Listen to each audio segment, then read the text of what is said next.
같지요. 거룩한 문이나 의의 문이나 제 표현은 의미는 같은데, 그래도 거룩한 문 그러면 뭐 성전이 거룩한 성이니까, 전이니까 그런 의미로 쓰이기 때문에 우리가 그 의미를 쉽게 이해할 수 있는데, 이 문들을 의의 문이라고 하면 왜 의의 문이라고 할까?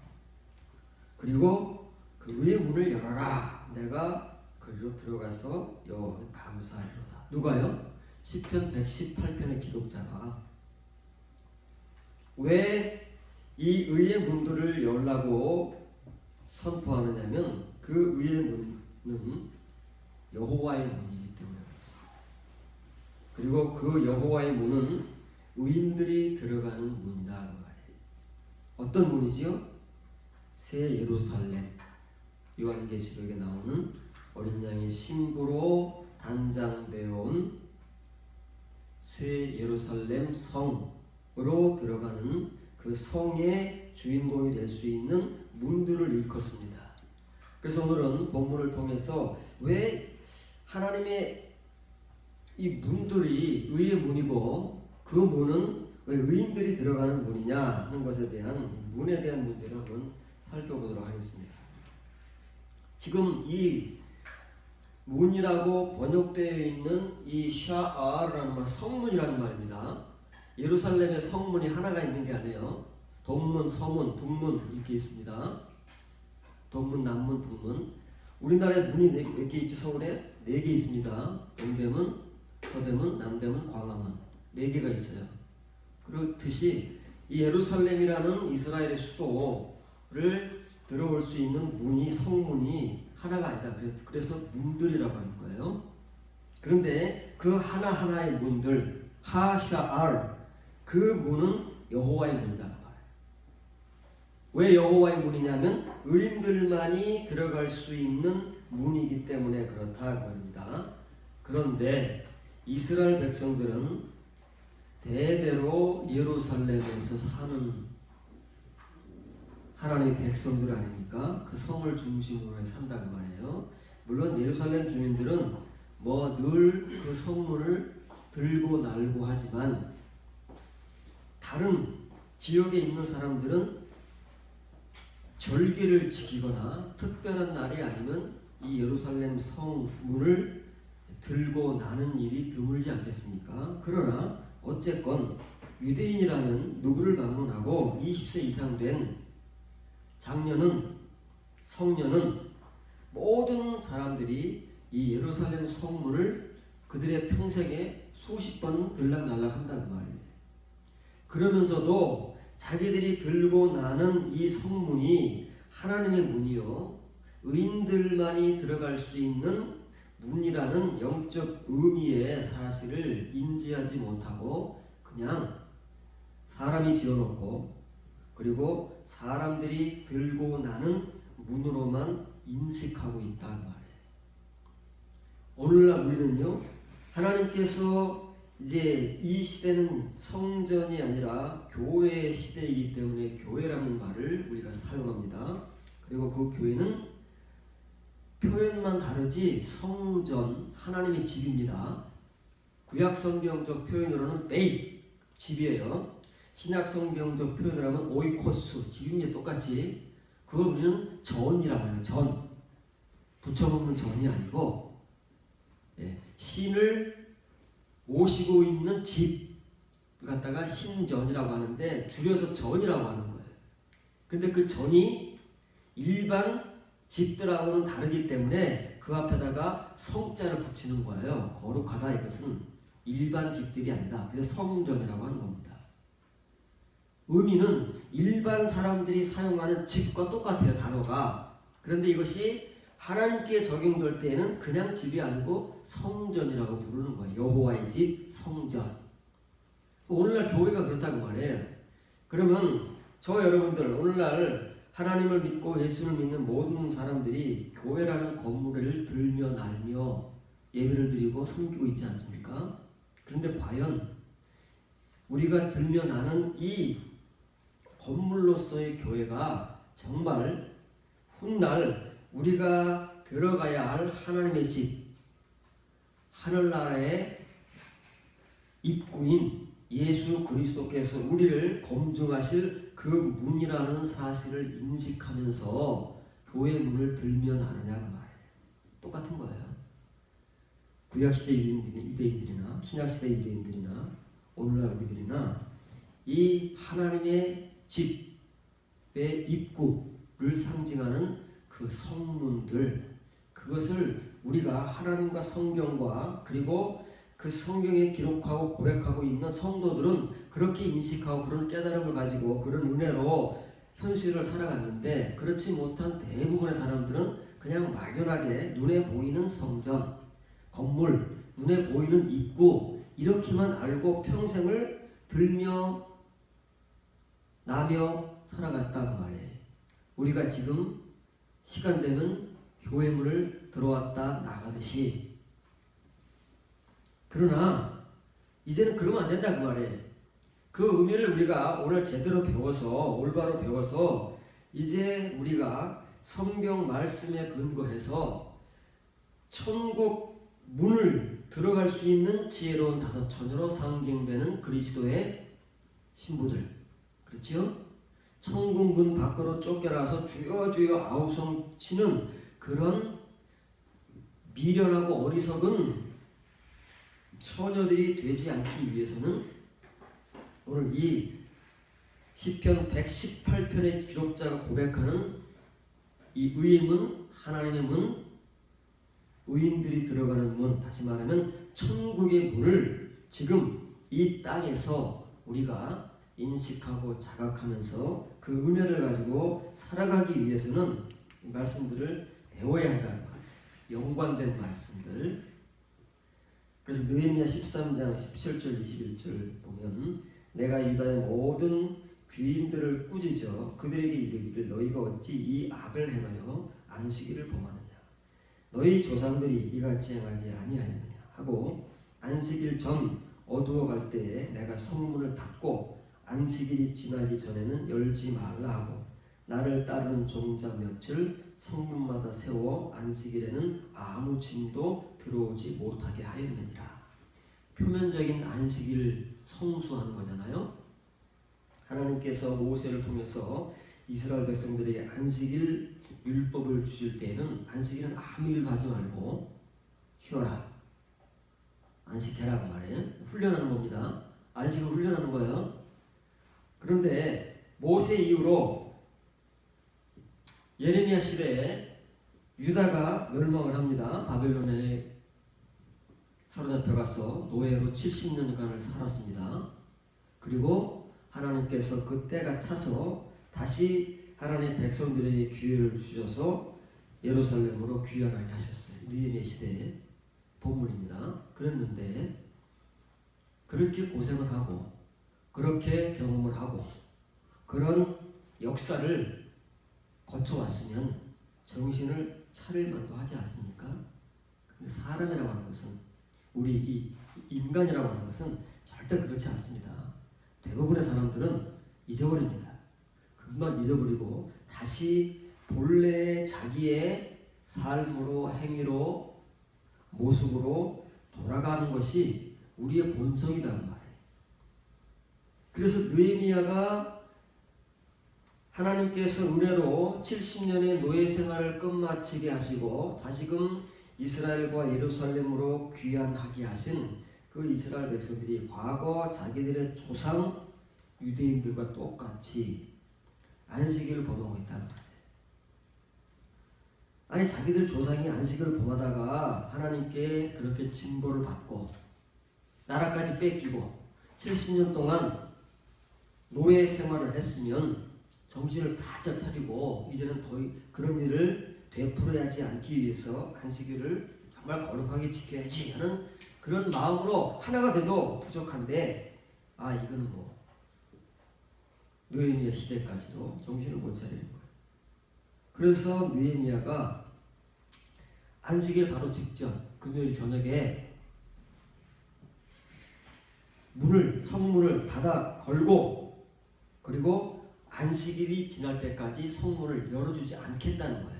왜냐하면 안식일을 범하고 그 성문을 통해서 자기들이 필요한 것들을 막 먹고 마실 것들을 들여오고 나가면서 물건 팔고 안식일을 범하니까. 그 지금 표면적으로 드러나는 게 안식일이잖아요. 근데 표면적인 안식일을 잘 못 지킨단 말이에요. 우리가 주의를 잘 못 지키지 똑같은 거예요. 다 우리의 형편과 사정, 우리의 욕심 따라서 안식일을 지키거나 주의를 지키게 되면 다 우리 마음대로 한다고 해요. 이렇게 정말 하나님 앞에 우리를 구별하고 그 날과 시간을 구별해서 하나님을 섬긴다는 것은 어려운 일이에요. 소수의 사람들에게만 가능한 겁니다. 왜냐하면 그 사람들은 그만큼 이제 의지를 가지고 믿음을 가지고 살고자 하는 사람들이기 때문에 가능한 것이지, 그렇지 않은 대부분의 사람들은 그 당시 안식일이건 지금 주일이건 뭐 그거야 뭐 하나님께 정하시는 것이지, 우리가 바쁘고 우리가 급한데 이렇게 필요에 따라 산다고 말해요. 그러면 이제 이걸 거슬러 올라갑니다. 지금 느헤미야 시대지요. 이 유다 백성이 하나님 앞에서 멸망하기 그 직전 느헤미야 시대에 어땠느냐 하는 내용을 살펴보겠습니다. 예레미야 17장 24절 25절 여호와의 말씀이니라. 말씀은 내음 경고의 말씀입니다. 너희가 만일 삼가 나를 순종하여 안식일에 짐을 지고 이 성문들이지요 들어오지 아니하며 안식일을 거룩히 하여 어떤 일이라도 하지 아니하면 다윗의 왕 위에 앉아 있는 왕들과 고관들이 병거와 말을 타고 이 성문으로 들어오되 그들과 유다 모든 백성과 예루살렘 주민들이 함께 그리할 것이요 이 성은 영원히 있을 것이라. 안식일만 제대로 지켜주면 내가 너희들을 책임지겠다. 언제까지? 영원토록. 다윗 시대와 같이 너희들을 책임지겠다 하는 거예요. 어렵습니까? 어려운 거 아니잖아요. 뭐 하나님께서 거룩한 걸 뭐 된다는 걸 요구하시는 게 아니잖아요. 너희들의 일주일 전부를 나에게 구별해서 바쳐라, 살라 뭐 이런 걸 요구하시는 것이 아니라 안식일만 그렇게 해라. 안식일만. 그러면 내가 내 힘을 다해서 다윗과 그 시대와 이스라엘과 예루살렘과 그 백성들을 지켜주었듯이 내가 너희들도 영원히 지켜주겠다. 언제요? 예레미야 시대에. 하나님의 백성들의 마지막 시대, 바벨론에게 멸망하기 직전까지도 어쨌다고요? 느헤미야가 고발하던 그 내용과 똑같이 안식일에 그 성문을 활짝 열어 제끼고 자기들이 필요한 것들을 들고 날며 사고 팔며 안식일을 더럽혔다. 그런데 느헤미야에서 안식일은 관사가 없습니다. 그냥 평범한 안식일이에요. 어느 안식일은 뭐 안식일이 하루 이틀이 아니잖아요. 근데 예레미야에서 나오는 안식일은 관사가 붙습니다. 그 안식일은 뭐냐면 하나님께서 말씀하시는 안식일, 하나님께서 정하신 안식일, 하나님께서 지키도록 이스라엘에게 명하시는 안식일은 거룩한 날이다 그 말이에요. 7 절기 가운데 가장 먼저 나온 절기 아니에요? 가장 기본적으로 이 기본이 안 되면 그 다음 것들은 할 수가 없는 거예요. 우리가 기본도 못 하는데 기초가 든든해야 되잖아요. 기초가 잘 다져져야 그 다음의 것들을 2단계, 3단계로 나갈 수 있는 것이지, 이 기본이 안 돼 있는데, 기초가 안 돼 있는데 그 다음에 무슨 6월절이니 무슨 맥주절이니 오순절이니 나팔절이니 대속절이니 수장절이니 어떻게 나가겠습니까? 그래서 하나님께서는 항상 이렇게 하나님의 안식일을 강조하는 거예요. 이것을 이스라엘 백성들이 율법적으로 이해를 해서 그렇지, 이 안식일이라고 하는 것은 하나님의 새 예루살렘 백성이 되는 거예요. 하나님의 새 예루살렘 성의 주인공들이 되는 것이다 그 말이에요.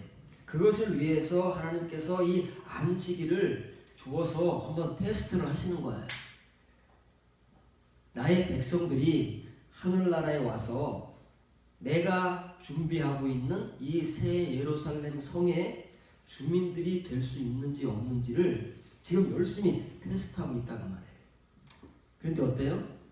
모세 시대부터 예레미야 시대까지 이스라엘이 남북 이스라엘이 다 멸망하고 70년의 세월이 흘러서 하나님께서 그들의 신분을 회복시켜 주시고 그 이후에도 변함이 없어요. 믿는 자들은 변함이 없다는 말이에요. 어느 시대나 누구를 막론하고 이렇게 하나님의 말씀을 지키고 산다는 것은 어려워요. 듣고 은혜 받는 것은 쉽습니다. 그러나 그것을 지키고 산다는 것은 그만큼 어려운 거예요. 이 안식일이 뭐가 연결되어 있다고요? 이 안식일을 거론하면서 공통적으로 나오는 것이 성문이잖아요. 왜? 성문을 닫아버리면 그 사람들의 일상 식료품들이 차단되니까 그들이 자기들의 식료품, 일상생활 필수품들을 차단당하지 않고 안식일에도 그것을 누리기 위해서 과감하게 차단해야 될, 닫아야 할 성문을 활짝 열어 제끼고 안식일이 뭐고 없다 이거지요. 우리가 급한데, 우리가 필요한데 안식일이 뭐 그렇게 중요한 것이냐 이렇게 나오는 거예요. 잘 생각을 하셔야 됩니다. 지금 우리가 살아가는 하루하루, 특히 구약시대, 신약시대 유대인들에게 이 안식일은 하나님의 테스트였습니다. 어쩌면 오늘날 우리가 주일로 지키는 안식일은 변함이 없어요. 안식 후 첫날일 뿐이에요. 안식일이 안식 후 첫날이 된 것뿐입니다. 얼마큼 우리가 이것을 구별해서 하나님의 말씀대로 잘 지키며 사는가, 우리가 들고 나는 우리의 집 문, 우리의 교회 문을 정말 내가 의인으로서 의인들이 들어가는 문으로 들며 날며 나며 살아가는 그런 은혜와 믿음을 가지고 살아가고 있는가를 하나님께서는 끊임없이 우리를 테스트하고 있는 거라는 말이에요. 우리를 돌아보면 과연 우리의 지나온 신앙생활의 발자취 가운데 얼마나 우리의 그 시간들이, 우리의 그 끊임없이 계속되었던 이러한 들며 났던 그 성문들의, 우리의 문들의 행위가 하나님께 증명되고 용인될 수 있었는가를 스스로가 돌아보지 않으면 앞으로 우리의 이 문들 역시 동일하다는 말이에요. 그러나 시편 118편의 기록자가 고백하듯 하나님께서 하나님의 백성들에게 명하시듯 그 하나님의 거룩한 날, 하나님께서 구별해서 우리에게 가장 기본적인 절기로 주신 그 날들을 우리가 정말 하나님의 말씀을 두려워하면서 그 하나님의 말씀은 내음, 경고의 말씀으로 우리가 받고 하나님을 두려워하는, 하나님을 두려워한다는 것은 하나님을 경외한다는 것입니다. 하나님을 경외하는 믿음으로 그 가장 기본적인 것부터 순종해낼 수 있는 성도들이 된다면 하나님께서는 기꺼이 그 다음 단계, 그 다음 단계, 그 다음 단계로 하나님의 그 마지막 단계까지로 스텝 바이 스텝 한 걸음 한 걸음씩 우리를 당연히 인도하셔서 의인들만이 들어갈 수 있는 그 하나님의 성문으로 우리가 능히 들어가서 하나님 나라의 새 예루살렘 성의 주인공들이 되도록 하실 것입니다. 그러면 시편 127편 3절 5절입니다. 보라, 자식들은 여호와의 기업이요 태의 열매는 그의 상급이로다. 젊은 자의 자식은 장사의 수중 화살 같으니 이것이 그의 화살통에 가득한 자는 복되도다. 그들이 성문에서 그들의 원수와 담판할 때에 수치를 당하지 아니하리로다. 자식 얘기 나오는데 성문 얘기가 또 나옵니다.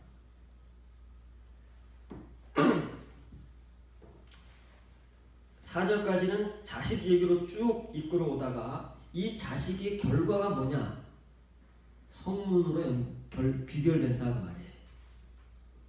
그럼 먼저 앞으로 자식 문제를 먼저 우리가 잘 이해해야 성문의 문제와 연결을 시킬 수 있는 거예요.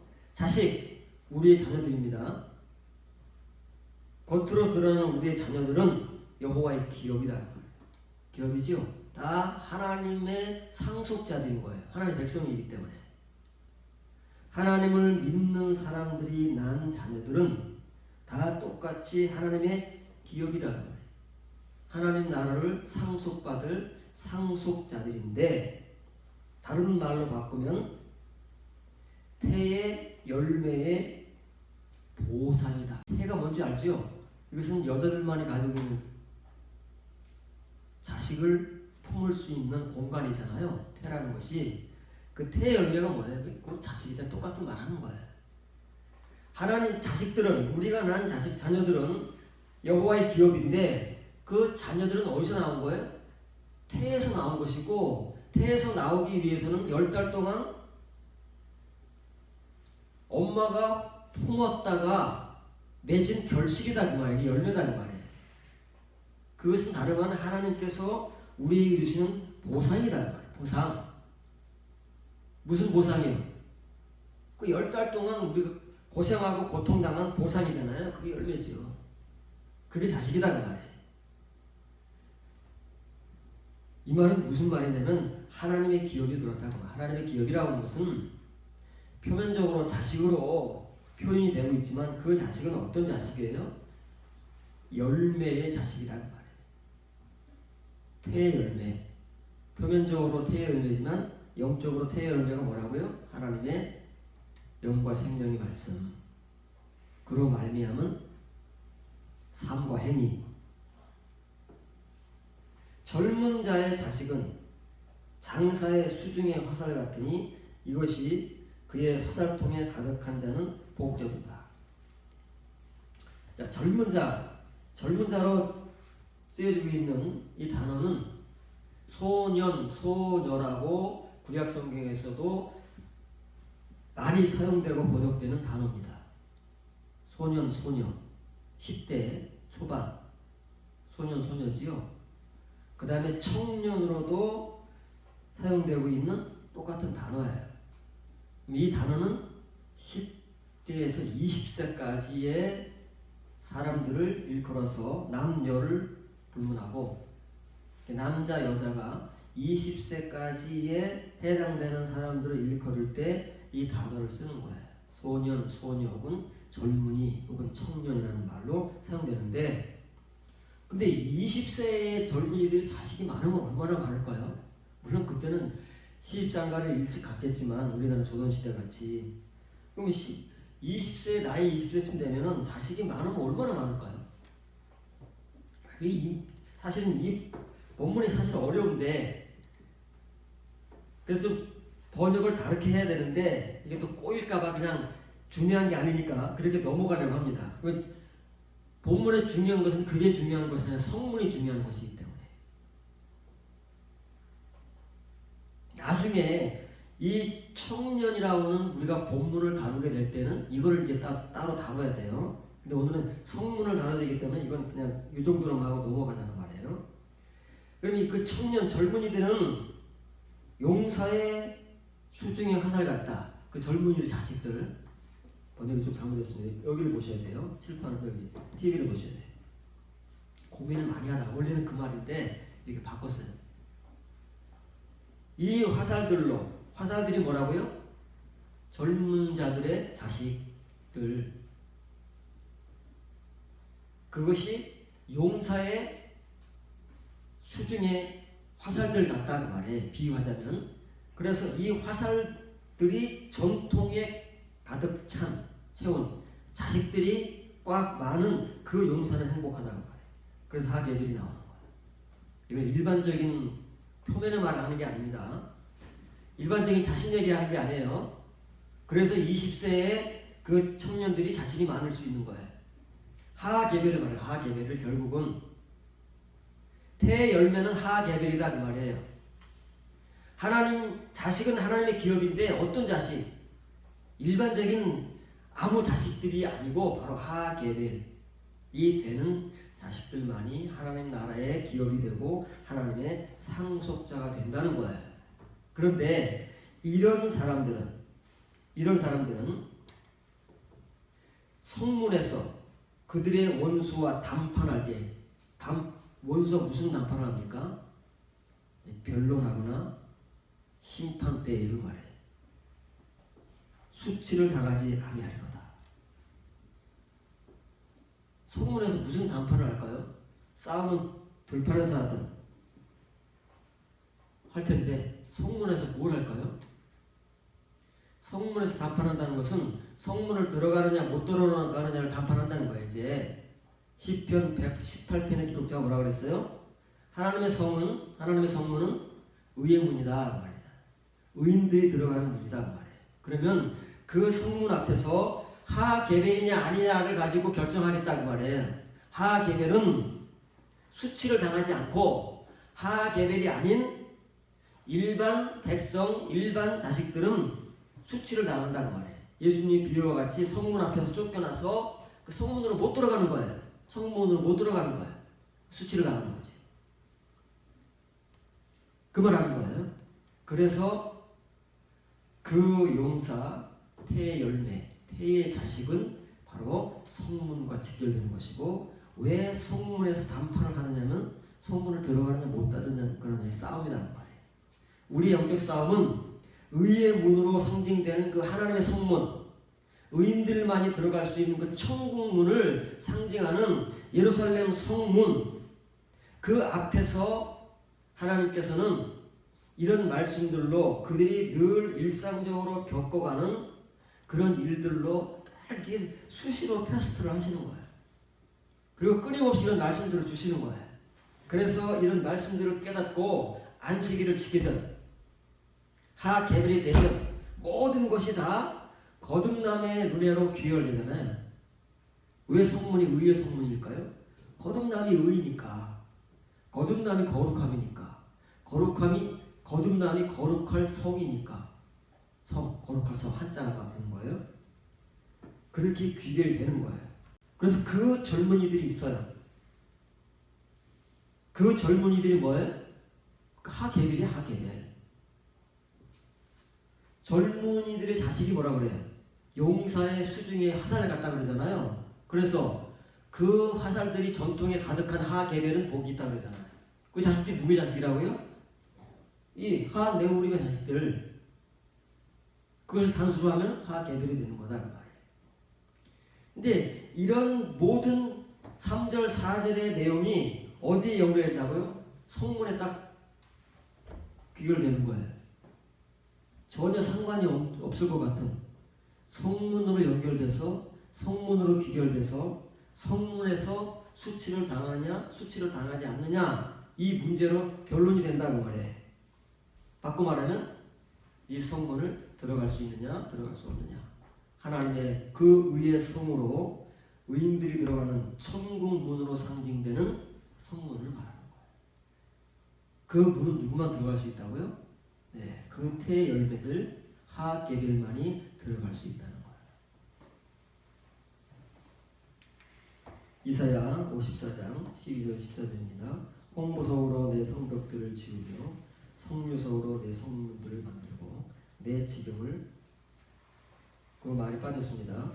다 기쁨의 보석으로 꾸밀 것이며 내 모든 자녀와 여호와의 교훈을 받을 것이니 내 자녀에게는 큰 평안이 있을 것이며 너는 공의로 설 것이라. 자, 이사야 54장은 하나님께 종말의 백성들이죠. 하나님 나라의 백성들, 다시 말하면 새 예루살렘 성의 주인공들이 어떤 모습으로 존재할 것이냐에 대한 예언의 말씀이에요. 그때 하나님의 백성들은 이렇게 성벽을 홍보석으로, 그리고 성문들을 성류석으로 만든다고 말해요. 이런 성이 세상에 존재합니까? 하늘나라에만 존재하는 거예요. 요한계시록에 가면 하늘나라에만 존재하는 성이 이런 성이에요. 세상에는 이런 성은 없어요. 다 벽돌로 되어 있지. 지금 역사로 유적으로 남아있는 성들을 다 찾아와서 우리가 관광을 해본다고 해도 이런 보석으로 지어진 성벽이나 성문은 존재하지 않아요. 이거 소설이 아닙니다. 그러나 이제 실제하는 하나님의 성벽과 성문들에 누가 살 하나님의 백성들이, 종말의 백성들, 구원의 백성들이 존재할 그 천국의 하나님의 성의 벽들과 문들은 이렇게 지어진다고 말해요. 지금 지어지고 있으며 점점점 그 지경이 확대되고 있지요. 그래서 지경이라는 말이 나온 거예요. 지경이 뭐예요? 지경, 그 땅의 경계, 면적을 말하는 거잖아요. 요한계시록에 나오는 새 예루살렘 성은 정육면체로 돼가지고 고정된 것이 아니라 그 넓이와 부피가 쑥쑥쑥 계속 늘어나는 거예요. 성벽과 성문뿐만 아니라 그 모든 땅을, 그 성이 둘러져 있는 모든 땅을 기쁨의 보석으로 꾸민답니다. 핫패치의 보석이에요. 하나님의 기쁨. 하늘나라에는 하나님의 기쁨만이 존재하니까 핫패치의 보석으로 꾸민다고 말이에요. 이게 하나님의 백성들이 거할 성이에요. 새 예루살렘 성이고 천국이다 그 말이에요. 그런데 이 주인공들이 자녀가 있어요. 똑같습니다. 시편 127편 본문과 내용이 똑같아요. 하게벨의 자녀가 있잖아요. 그 태의 열매가 있어요. 이 종말의 백성들, 구원의 백성들에게 자녀가 있어요. 자녀는 뭐예요? 후세대가 될 수 있는 것이고, 이 백성들이 되기 위해서 자라날 모든 하나님의 백성들을 일컫는 말일 수도 있다는 말이에요. 그러면 이 자녀들이 이렇게 그의 부모 세대와 같이 하나님 나라의 종말의 주인공들, 구원의 주인공들이 되기 위해서는 어떻게 해야 된다고요? 교훈을 받아야 된대. 교훈을. 이 사람들도 다 그렇게 됐다는 거예요. 그리고 이 교훈을 받아야만 자녀에게 큰 평안이 있을 것이고 너는 공의로 설 것이다. 이 번역이 잘못됐습니다. 내 모든 자녀부터 이 파란 글자를 해야 되는데 여기서부터 내 모든 자녀, 그게 이제 직역을 하면 내 모든 자녀는 여호와의 경건한 자가 될 것이요 말이에요. 큰 평강이 있으리니 내가 의로 말미암아 나를 견고하게 할 것이다. 다른 말로 하면 너로 상징되는 이스라엘, 종말의 백성, 구원의 백성의 자녀들은 어떻게 해서 여호와의 경건한 자가 되고 큰 평강의 소유자들이 될까요? 너로 하나님께서 표현하고 있는 그 어버이 세대가 가르치고 또 하나님께로부터 가르침을 받아야만 가능한 거죠. 그래서 하나님의 백성들이 이렇게 되면 계속 하나님의 백성은 많아질 것이기 때문에 자녀가 또 자녀가 되고 그러잖아요. 그래서 천국의 새 예루살렘은 고정되어 있는 것이 아니라 기하급수로 늘어나는 거예요. 이게 무슨 말이냐? 너의 자녀들은 이런 자들이 될 거다 그 말이에요. 라마띠. 리무데이라는 라마스의 수동형입니다. 가르치다잖아요. 라마시. 뭘로 가르치요? 지식으로 가르치는 것이 아니라 징벌과 연단으로. 그럼 가르침을 받는 자라는 얘기예요. 누구에게 가르침을 받아요? 먼저 하나님에 의해서 이렇게 하나님 나라 성의 주인공들이 된 그 부모 세대들로 말미암아 가르침을 받아야 되겠지요. 이런 가르침을 받아야만 평강을 하는 거예요. 평강. 그래서 구원과 평강은 같다고 그랬죠. 구원의 평강은 동의어입니다. 하나님께서는 그런 백성을 만드시기 위해서는 그 부모 세대들이 이렇게 가르쳤어요. 그러면 하나님께로부터 가르침을 받은 그 부모 세대가 자녀 세대를 이렇게 가르치라는 거예요. 그래야만 그 자녀들이 부모 세대와 같이 이걸 다른 말로 표현하면 경건한 자들이라고 말해요. 하나님께 징계를 통해서 연단된 자들, 단련된 자들은 경건하게 삽니다. 그건 뗄 수 없어요. 지금까지 살았듯 자기 마음대로 살 수 없어요. 안식일이고 주일이고 없이 자기 마음대로 살 수 없습니다. 구별된 삶을 살아갈 수밖에 없단 말이에요. 왜냐하면 이 사람들은 가르침을 받은 자이기 때문에 그래요. 그걸 다른 말로 뭐라 그래? 그걸 제자라고 하는 거야. 신구약 성경의 제자는 아무나 제자라고 하는 것이 아니고 이렇게 지식으로만 가르침을 받는 것이 아니고 함께 동고동락하면서 이런 것까지를 가르침을 받는 사람들을 일컬어 제자라고 부르는 거야. 그래서 예수님의 제자들이 뭐 교실에 나와서 여러분과 같이 이렇게 의자에 앉아서 설교 듣는 것은 땡입니까? 예수님이 어디를 가시든 데리고 다니시면서 모든 일들을 보게 하고 겪게 하고 때로는 야단도 치고 때로는 가르치기도 하고 어떻게 머리로만 배우는 게 아니라 삶으로 배우는 거잖아요. 그렇지 않은 것은 우리를 못 바꿉니다. 그게 라마시에요. 라마. 그리고 그런 가르침을 받은 사람들만이 제자라는 말을 사용하는 거예요. 오늘 우리가 제자 훈련이라는 말을 하잖아요. 제자 훈련할 때 뭘 해요? 교회에 앉아서 지식과 원리로 배우잖아요. 물론 그것을 조금 되게 실천하려고 하지만 얼마나 실천할까요?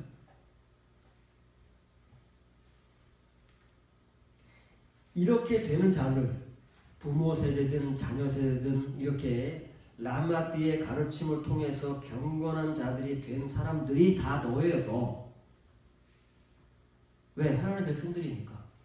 그것이 이스라엘이고 그것이 새 예루살렘 성의 주인공들이기 때문에 그런 사람들이 어떻게 하느냐면은 하나님은 이렇게 한다고 말해요. 한글은 뭐라고 그랬어요? 너는 공의로 설 것이다. 이미 선 사람들에게 뭘 설 것이라고 하겠습니까? 이미 섰는데. 다 의로운 사람들 아니에요. 가르쳐 받았으니까. 이런 사람들이 의로 말미암아 이 거듭남의 경건함으로 말미암아 행위로 말미암아 나를 너가 아니에요. 나를 하나님을 여호와를 견고하게 할 것이다. 욕되게 하지 않을 것이다. 지금같이 하나님이 세상 사람들에게 손가락질받게 하지 않을 것이다. 이런 사람들만 할 수 있다는 말이에요. 그럼 그 당시에 이사야 시대의 유대인들 가운데 얼마나 있겠어요? 이런 사람들이. 없으니까 미래적인 예언을 주시잖아요. 그 당시에 이사야가 전하는 말씀도 못 알아듣는데 이런 사람들이 얼마나 있겠습니까? 오늘날 우리 교회는 이런 사람들이 얼마나 있을까요? 얼마나 있어서 정말로 하나님이 말씀하셔서 이사야에게 예언하시게 하신 것처럼 우리가 말하는 의, 구원, 거듭남으로 말미암아 우리가 하나님을 얼마만큼 견고하게 하고 얼마만큼 자랑스럽게 하고 얼마만큼 사람들에게 영광을 받게 하고 있느냐는 말이에요. 예수님 말씀처럼 너희 세상의 빛이라 너희 세상의 소금이라 너희의 선한 행실들을 통해서 하늘에 계신 너희 아버지께서 영광을 받게 하라. 그게 이 말이거든요. 누가 하느냐 말이에요. 누가 하고 있을까요? 우리가 지금까지 이렇게 해왔을까요? 겨우 우리도 살기 뻑뻑한데 욕 안 먹게 하면 다행이죠. 영광은 고사하고. 그런데 그 당시 유대인들 중에 누가 이런 영광을 하나님께 돌렸으며 오늘날 우리 교인들 가운데 어떤 사람들이 이 부패하고 타락한 교회 시대 속에서 하나님께 이런 영광을 돌리겠느냐고요. 하나님께서 이렇게 누구를 인정해 주시겠느냐고요. 리무데이 나의 단련된 자들 하나님의 제자들만이 이렇게 할 수 있다는 말이에요. 지식으로 배운 사람들이 아니고 삶과 경험으로 은혜와 깨달음으로 영과 생명의 말씀을 가지고 그 태를 통해서 열매를 맺는 그 고통과 산고를 겪으면서 자식을 잉태해낼 수 있는 그 하게벨 하나님의 그 용사들만이 이런 믿음과 은혜의 삶을 살 수 있다는 거예요. 그것이 뭐라고요? 그것이 하나님의 성문을 이루는 것이고 그 사람들이 하나님의 성벽을 이루는 것이고 그 사람들이 하나님의 성을 이루는 거예요. 바울이 고린도 교회에 전하지 않습니까? 우리는 다 하나님의 집을 이루는 지체들이에요. 성벽을 이루는 벽돌이 되는 것이고 성문을 이루는 벽돌이잖아요. 그게 다 하나님의 백성들을 말하는 거예요. 이런 한 사람 한 사람이 하나님 나라에 그래서 새 예루살렘 성의 주인공들이요 지체가 되는 거잖아요. 지피나 나무나 풀로 구성을 하고 있으면 다 태워서 없애버리는 거예요. 소용이 없어요. 그것은 새 예루살렘 성을 이루는 구성물이 못 되기 때문에, 재료가 못 되기 때문에 아예 하나님께서는 그것을 다 태워버린다는 말이에요. 이런 사람들만이 하나님의 성벽을 이루고 성문을 이루는, 하나님의 예루살렘 성을 이루는 천국 백성이 된다 그 말이에요. 이런 은혜를 우리가 가져야 되는 거예요.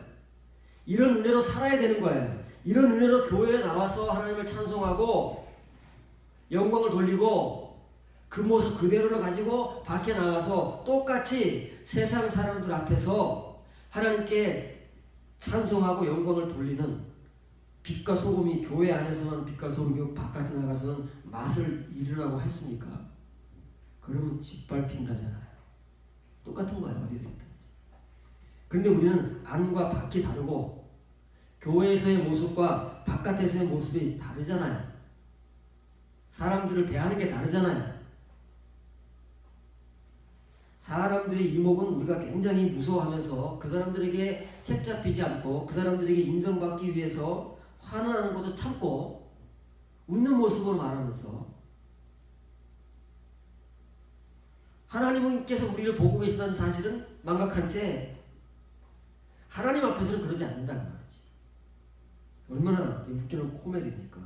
그래서 신구약 성경의 모든 선지자와 사도들과 예수님께서 전하시는 복음은 우리가 전하고 듣는 칭의의 복음이 아니고 머리에 쌓아둔 지식의 복음이 아니라 우리가 그 말씀대로 살아내는, 교회 안에서든 교회 밖에서든 동일하게 살아내는 하나님의 선한 행위, 믿음의 행위들이라는 사실을 기억해야 되는 거예요. 그래야 하나님의 성문을 들어갈 수 있는 존재가 되는 것이고 하나님의 성문을 이룰 수 있는 존재가 되는 거예요. 동질이기 때문에 들어갈 수 있는 것이지 동질이 아니면 그 앞에서 차단을 당하는 거예요. 예수님께서 왜 못 들어가게 하실까요? 동질이 아니니까. 예수님과 동질이 아니기 때문에 막아서시는 거예요. 내가 지금까지 너희에게 저런 복음을 내놔봐라. 그래 예수님과 동질이거든요. 아니니까 다 쫓겨나는 거예요. 예수님은 전혀 모르는 존재들이에요. 주여 주여 해봐야 소용이 없어요.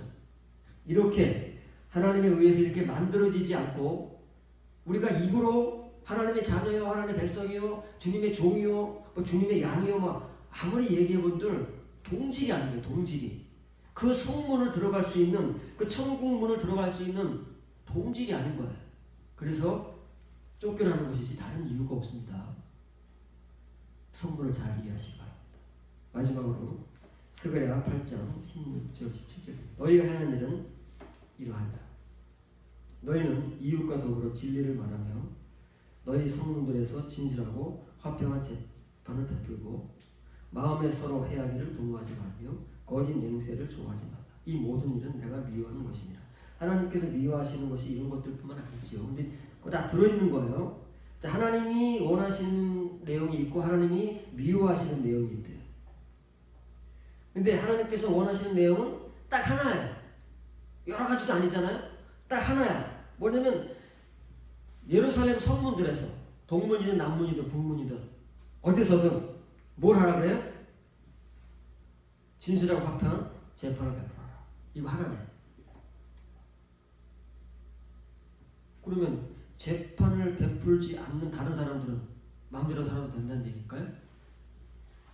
이 진실하고 화평한 재판을 베푼다는 말이 무슨 말이길래 재판관이 아닌 다른 사람들은 어쩌라고 이런 말씀을 하실까요? 그러니까 이 이면의 말을 이해해야 되는 거예요. 이 말은 이 말씀을 하신 거예요. 미슈파트와 샬롬을 얘기하는 거예요. 미슈파트는 뭐라고요? 심판과 공의예요. 하나님의 심판, 하나님의 공의, 양면적인 것이죠. 하나님의 공의를 행하지 않으면 하나님의 심판을 받는 것이고 하나님의 공의를 행하면 하나님의 심판을 면제받는 거예요. 그것이 뭐라고요? 그것이 샬롬이에요. 그것이 평강이고 그것이 온전한 거예요. 그래서 샬롬에는 완전한 뜻과 평강이라는 뜻이 같이 있는 거예요. 하나님께서는 이걸 하려는 거예요. 미슈파트를 하는데 어떻게 해야 되느냐면 샬롬의 미슈파트를 해라. 성문에는 누가 모입니까? 모든 유대인들이 모이는 거예요. 그렇죠? 성문을 들고 나는 모든 유대인들이 거쳐가는 것이고 거기에서 행해지는 모든 일들이 미슈파트라는 거예요. 공의는 재판이기도 하지만 뭐예요? 공의로운 행위잖아요. 온전한 미슈파트를 행하라 말해요. 재판관이건 아니건 상관없이 예루살렘 성문을 들고 나는 모든 사람들은 이거 하나만 해라. 이 하나에 다 들어있는 거예요. 이 온전한 미슈파트, 평강의 미슈파트를 행하는 그 내용 안에 하나님께서 신구약 성경을 통해서 전하시는 모든 복음의 내용이 다 들어가요. 이거 하나만 하면 다 할 수 있는 거예요. 지금까지 우리가 쭉 살펴본 그 내용들이 또 다 들어가 있는 거예요. 이렇게 성경 한 구절에는 다른 모든 복음을 다 포용하고 있는 거다 그 말이에요. 그런데 이렇지 못한 사람들이 뭐예요? 마음에 서로 상처 주고 해하고 거짓 맹세하고 그런 일을 한다고 말해요. 이런 사람들은 그렇게 할 수가 없어요. 이런 사람들은 하나님의 성문에서 이런 일을 행하는 사람들은 뒤에 나오는 하나님이 미워하는 일들은 행할 수가 없는 것이고 하나님께서 미워하는 일을 행하는 사람들은 이런 존재는 죽어도 못 된다고 말해요. 둘이 지금 하나님의 성문에서 갈리는 거예요.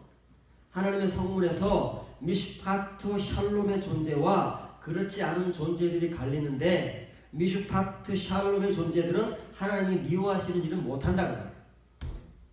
그런데 미슈파트 샬롬의 존재가 아닌 사람들은 하나님의 백성이면서도 하나님이 미워하는 일만 골라서 한다. 그래서 스가랴 가지고 하는 거예요. 너희가 행한 일들은 핫대바림 말도 되고 일도 되는 거예요. 말이 일이에요. 말이 행위다 그 말이에요. 왜 이 다바르라는 단어가 말도 되고 일도 되느냐 같은 뜻으로 쓰이느냐 하면 우리는 말씀과 행위를 구분하지만 성경은 신구약 성경은 말씀과 행위가 같은 거예요. 말씀과 일이 같은 거예요. 뗄래야 뗄 수가 없는 거예요. 그래서 우리의 말에서 우리의 행위가 나오는 거예요.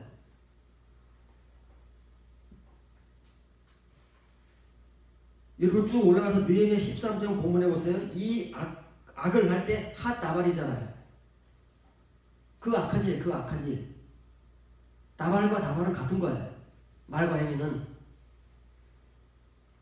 하나님의 다발을 가진 자는 하나님이 기뻐하시는 행위를 하는 것이고 하나님의 다발을 갖지 못한 자들은 하나님이 미워하시는 일을 하는 것이고 안식일도 못 지켜 지 맘대로야. 행하는 일들도 지 맘대로야. 그렇게 하게 돼 있다고 말해. 이게 성경의 원리예요. 하나님의 백성들이 원리다고 말해. 이것이 다 뭐가 오늘 본문에서 연관되어 있어요? 성문들과 연관되어 있는 거예요. 그런데 처음에 딱 시작하기를 그 성문은 다름 아닌 하나님의 의의 문이다. 다시 말하면 천국문이다 라는 말로 시작된 그 성문들이 성경에서는 이런 내용들과 함께 사용되고 있기 때문에 우리가 성문을 시편 118편의 기록자가 고백하고 있는 그 의의 문 하나님의 그 성문을 이해하기 위해서는 이런 내용들을 통해서 왜 하나님의 그 예루살렘 성문이 의의 문이고 그것이 하나님의 그 성문이고 왜 의인들이 그리로 들어가는가에 대한 내용을 이해하고 깨달기 위해서 바로 우리들이 이런 하나님 앞에서 영적 존재들이 되어서 오늘날 우리의 인생을 이렇게 이끌어가게 되면 우리의 미래는 요한계시록에 나오는 새 예루살렘 성 그 존재. 다시 한번 강조하지만 그 우리의 미래는 우리의 현재가 결정하는 거예요. 가만히 있어서 누가 만들어주지 않습니다. 저절로 되어지지 않습니다. 지금 현재가 우리 미래인 거예요. 우리의 미래는 우리가 지금 현재 시점에서 만들어가는 겁니다. 누가 만들어주지도 않고 하나님이 대신 해주시지도 않고 은혜로 주시는 게 아니에요. 칭의의 은혜만 하나님께서 모든 것을 공평하게 주시는 거예요. 그 다음은 진짜는 함께 만들어가는 거예요. 그렇기 때문에 우리의 미래는 현실을 보면 결정되는 거예요.